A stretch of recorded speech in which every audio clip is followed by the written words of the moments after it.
The code words that have been used to define the problems of the city they've been simplified to say urban issues, urban crime. Crime is crime. It expands.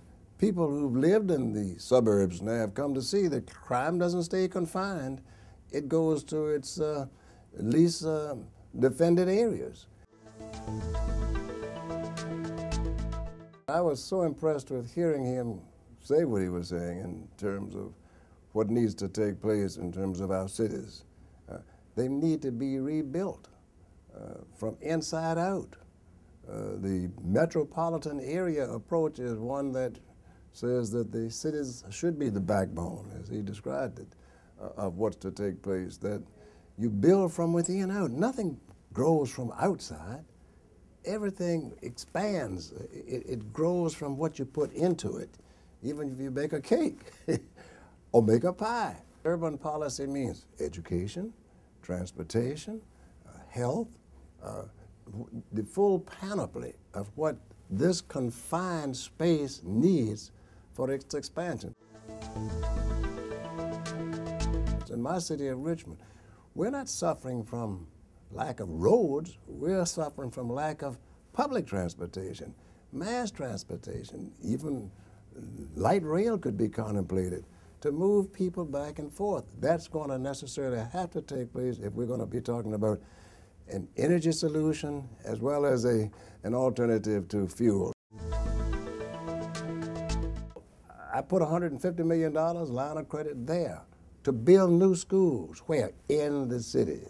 To build affordable housing around by getting the support of the business community with an affordable housing trust fund established at the state levels that says to businesses like Philip Morris or Midwest Vaco, they want their workers to have access to be in the areas. Retails then, businesses, would be around the schools, would be around these neighborhood areas. So you'd be revitalizing neighborhoods, not just core cities, not just the middle of the cities, but the entire area within itself. Once you're designated as one of the most dangerous places to live, people are going to say, well, wait a minute, first of all, we don't want to send our kids to school. Secondly, we're not going to locate our businesses there.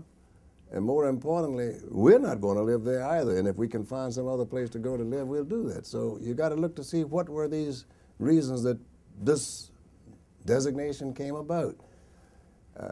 And it came about because we didn't have the neighborhood and the people believing that the police would be friends and that they could work with a police force. Consequently, I was fortunate enough to get a police chief, Rodney Monroe, who came in and established what is called sector policing. That is, each part of the city had its own group of officers assigned to it on a regular, permanent basis. They were there for good times and bad times. It got so that the people would know who the police were, the police would know who the people were.